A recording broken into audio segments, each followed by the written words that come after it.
सुन रखे है सुबह संदेश मॉर्निंग वॉइस। अब प्रभु का दास जोशिया बरमासम से वचन से बांटा जाएगा। परमेश्वर का नाम की महिमा हो। मुझे सुनने वाला हर एक भाई बहनों को जल्दी आने वाला प्रभु यीशु मसीह का पावन नाम में हमारा प्यार भरा नमस्कार।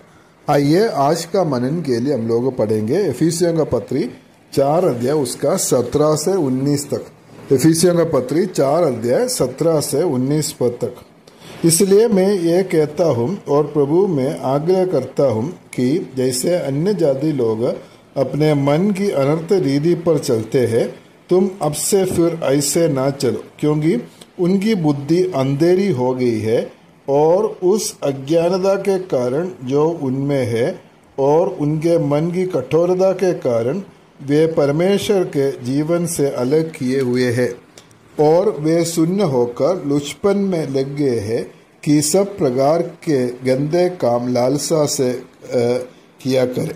हम लोग एफिसियों का पत्री से हम लोग पिछले दिनों में हम लोग मनन कर रहे थे और हम लोग देखा कि एफिसियों का पत्री का पहला 3 अध्याय में हम लोग देख सकता है मसीह में हमारा धन के बारे में हम लोग देख सकता है, और उसके बाद में 4 से 6 अध्याय तक मसीह में हमारा जिम्मेवारियों को हम लोग देख सकते हैं, और खास करके 4 अध्याय से 6 पद तक हमारा चाल चलन कैसे होना चाहिए, कैसे हम लोग मसीह में चलना है, उस बात को हम लोग देख सकता है। पिछले दिनों में हम लोग देखा कि 4 अध्याय का 1 से 16 पद तक और वहाँ का जो विषय है हम एकता में चलना है, और उसके बाद में अभी 17 से 32 पद तक हम लोग पढ़ने से वहाँ का विषय है हम लोग पवित्रता में चलना है, वॉक इन होलीनेस। उस विषय को हम लोग इधर देख सकता है।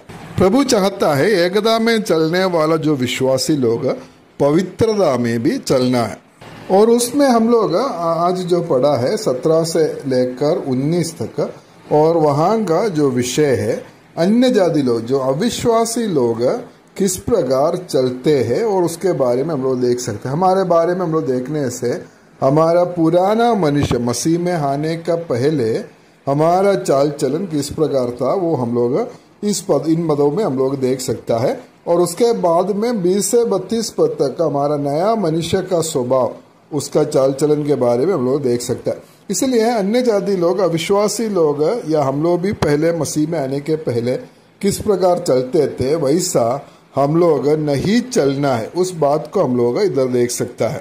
17 पद में हम लोग पढ़ा था कि इसलिए मैं कहता हूँ और प्रभु में आग्रह करता हूँ कि जैसे अन्य जाति लोग अपनी मन की अनर्थ रीति पर चलते हैं, तुम अब से फिर ऐसा ना चलो। इधर विश्वासियों का प्रति प्रेरित पौलुस का बहुत बड़ा एक इच्छा हम लोग देख सकता है, और सिर्फ पौलुस का नहीं, हमारा प्रभु का जो इच्छा है हम लोग इधर देख सकते हैं। पौलुस कहता है मैं ये कहता हूँ और प्रभु में आग्रह करता हूँ, और हम लोग पौलुस इतना इच्छा करता है और आग्रह करते हैं कि हमारा चाल चलन किस प्रकार होना है, और हम इधर देख सकता है हम अन्य जाति लोग का जैसा, मतलब अविश्वासी लोगों के जैसा हम लोग नहीं चलना है। हमारा चाल चलन बिल्कुल अलग है, इसलिए दुनिया का लोगों के जैसा हम लोग चलने वाला नहीं है। और वो लोग का चाल चलन के बारे में हम लोग इधर बहुत सारा बात हम लोग देख सकते हैं। हम लोग देख सकता है अपने मन की अनर्थ रीति पर चलते हैं, और नीचे 18-19 पद में भी हम लोग उसके बारे में हम लोग पढ़ते हैं। उनका जीवन में कोई लक्ष्य नहीं है, अनर्थ रीति पर वे लोग चलते हैं, और इधर पौलुस कहते हैं तुम अब से फिर ऐसा ना चलो, अब से तुम ऐसा ना चलो। एक विश्वासी का जीवन के बारे में प्रभु चाहता है हम विश्वासी लोग उस प्रकार नहीं चलना है, हमारा चाल चलन बिल्कुल अलग होना चाहिए। उनसे हमारा चाल चलन में एक फर्क होना चाहिए, एक बदलावट होना चाहिए। रोमियो का पत्री 12 अध्याय उसका 2 पद में से पढ़ता है, इस संसार के सदृश ना बनो, परंतु तुम्हारे मन के नए हो जाने से तुम्हारा चाल चलन भी बदलता जाए, जिससे तुम परमेश्वर की भली और भावती और सिद्ध इच्छा अनुभव से मालूम करते रहो। हम लोग परमेश्वर का इच्छा समझकर हम लोग उसके इच्छा में हम लोग चलना है, और परमेश्वर के इच्छा के बारे में वो भली है, भावती है और सिद्ध इच्छा है हमारे बारे में, उसको हम लोग समझना। इसलिए हम लोग इस संसार के सदृश नहीं बनना है, और हमारा मन के नए हो जाने से तुम्हारा चाल चलन भी बदलता जाए। हम लोग पहले इस संसार के लोगों के जैसा, अन्य जाति लोगों के जैसा, मतलब अविश्वासी लोगों के जैसा हम लोग जीने वाला और चलने वाला, ऐसा सोचने वाला लोग था। लेकिन उद्धार में आया, प्रभु यीशु मसीह को पाने के बाद में प्रभु हमारा जीवन से आग्रह करते हैं कि हम हमारा पहला चाल चलन या अविश्वासियों का जैसा चाल चलन है वैसा हम लोग नहीं चलना है। और 18 पद में हम लोग पढ़ते हैं, क्योंकि उनकी बुद्धि अंधेरी हो गई है और उस अज्ञानता के कारण जो उनमें है और उनके मन की कठोरता के कारण वे परमेश्वर के जीवन से अलग किए हुए हैं।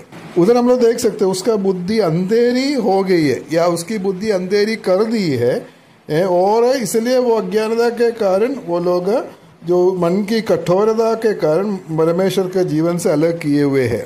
उसको सही समझ नहीं है। सच्चा परमेश्वर को समझने के लिए उसका सच्चा जो समझ नहीं है या उसका बुद्धि अंधेर कर दिया है।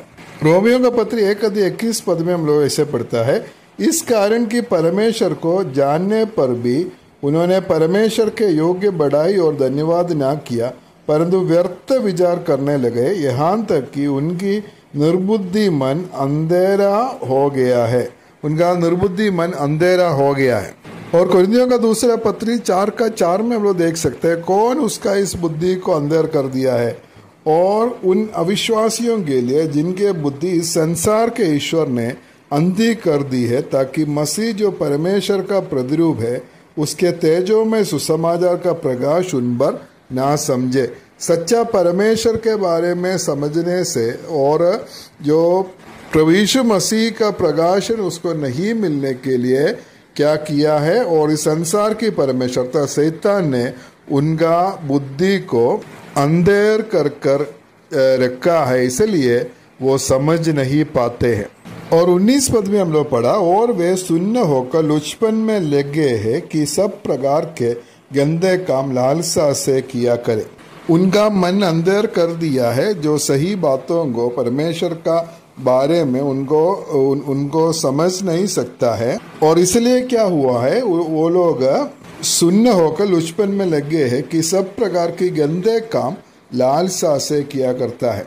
परमेश्वर का सही समझ उसको नहीं मिला है, उसको नहीं है, उसका बुद्धि अंधेर है, और इसलिए सब प्रकार की बुरे काम गंदे काम लालसा से किया करते हैं। मतलब और भी करना, ज़्यादा करने के लिए, ज़्यादा से ज़्यादा जो गंदे काम करने के लिए वो लालसा में वे लोग रहते हैं। लेकिन हम विश्वासी लोग उस प्रकार नहीं होना चाहिए। हमारा चाल चलन बिल्कुल अलग है। इसलिए हम लोग 17 पद में हम लोग पढ़ा था कि हम अन्य जाति लोग अपने मन की अनर्थ रीति पर चलते हैं, तुम अब से फिर ऐसा ना चले। इसलिए हमारा चाल चलन में अलगावट होना चाहिए, फर्क होना चाहिए, क्योंकि हमें प्रभु यीशु मसीह का जो प्रकाशन हमें मिला है परमेश्वर के अनुग्रह से, उसको प्रभु यीशु मसीह का उद्धार को समझने के लिए हमें परमेश्वर सहायता किया। सच्चा परमेश्वर के बारे में जानने के लिए हमारा जीवन में परमेश्वर सहायता किया,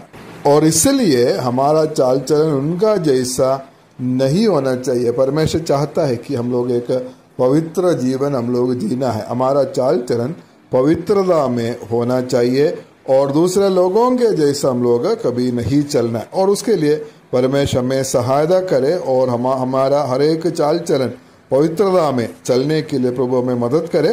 परमेश्वर का नाम की महिमा हो।